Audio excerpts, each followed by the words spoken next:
بسم الله الرحمن الرحيم. أعزائي المشاهدين، السلام عليكم ورحمة الله تعالى وبركاته. أنا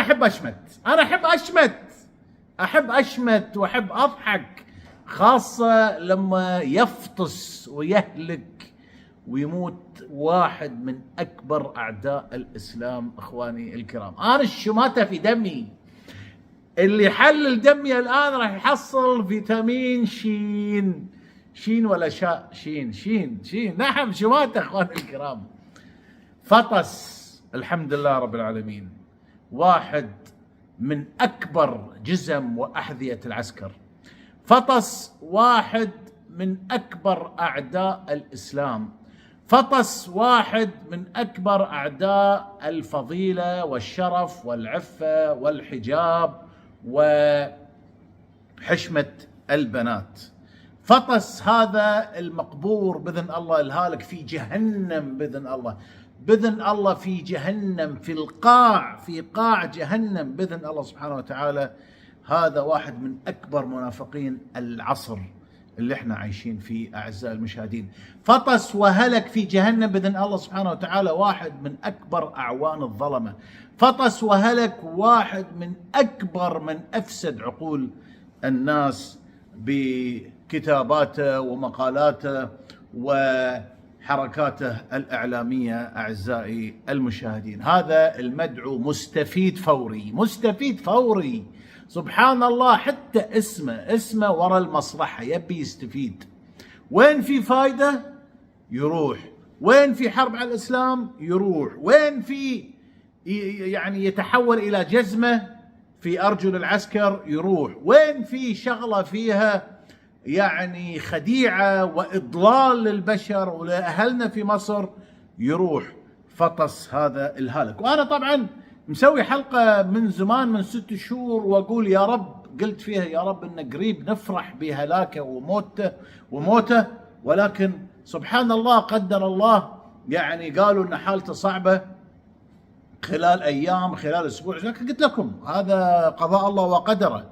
الله سبحانه وتعالى يقدر دائما اللحظة اللي يموت فيها البشر، قدرة الله. أنت تعتقد أنه بيموت بعد يومين، بعد شهر، وسبحان الله مثل هذا الفطيسة الهالك بإذن الله سبحانه وتعالى في قاع جهنم بإذن الله قبره يتحول إلى فرن من النيران.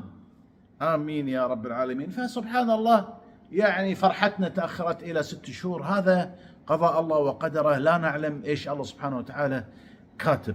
فالحمد لله. وتذكرون مرة أنا كنت أسوي حلقات تقريبا 3-4 حلقات ورا بعض، كل كم من يوم يفطس واحد من الهالكين، يفطس واحد من المنافقين الدجالين.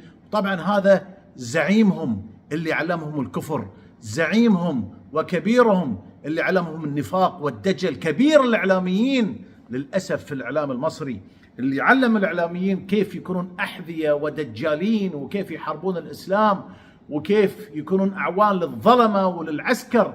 وهذا الهالك عمره 89 سنة، يعني هذا لحق على عبد الناصر ولحق على السادات، ويعني خدمهم كلهم يعني خدمة ما بعدها خدمة في إضلال البشر وفي إفساد البشر وفي إفساد المجتمع المصري. أنا الحمد لله رب العالمين فرحان. وأنا أقول لكم لأي إنسان مسلم يشوفني الآن، أنت كافر لو ترحمت عليه. بعد ما أنا قلت لك الآن أنه عدو للإسلام والمسلمين، عدو لله ولرسوله، عدو للخير وعدو للحشمة، وكان يستهزئ بالإسلام.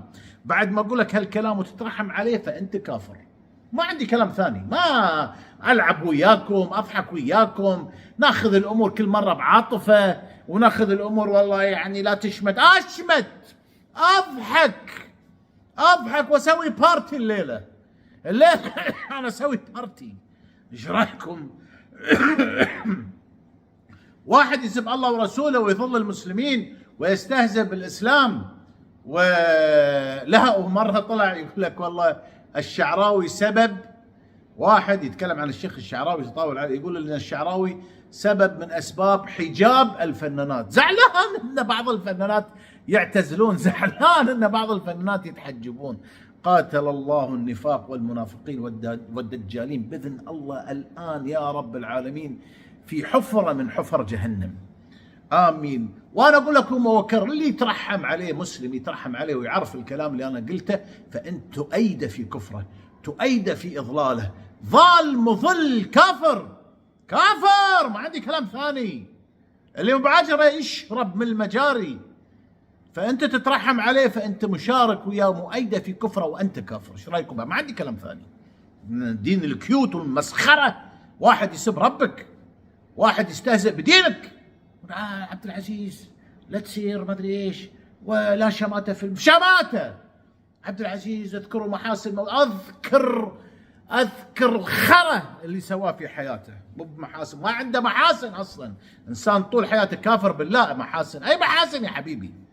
اتركوا عنكم، خلكم رجال، خلك انسان مسلم تعتز بدينك.